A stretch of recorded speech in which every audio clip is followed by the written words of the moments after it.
Ladies and gentlemen, this is the 74th Miss Universe competition.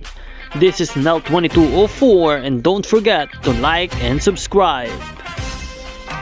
Mainit na pinag-uusapan ngayon sa pageant community dahil kumpirmado na handang-handa na si Veena Praveer Singh, pambato ng Thailand, na ipakita ang kanyang kamandag sa darating na Miss Universe 2025. Matatandaan na 2 beses nang nakuha ng Thailand ang corona ng Miss Universe, una noong 1965 at pangalawa noong 1988. Kaya naman ngayon, sila ang host country.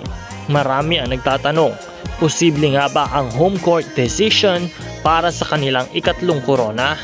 Hindi rin biro ang pressure kay Veena dahil inaasahan ng mga Thai fans na siya ang magbabalik ng Miss Universe crown sa kanilang bansa matapos ang ilang dekada. Lalo pang umingay ang pangalan niya matapos ang kanyang pasabog na evening gown performance sa national competition, kung saan marami ang nagsabi na handa na siyang makipagsabayan sa pinakamahuhusay mula sa buong mundo. Ngayon, malaking tanong ang nakabitin, kayanin kaya ni Veena na iangat muli ang Thailand sa Miss Universe stage o may ibang kandidata kaya mula sa ibang bansa gaya ng Pilipinas na may pambato ring si Atisa Manalo ang angat upang masungkit ang corona.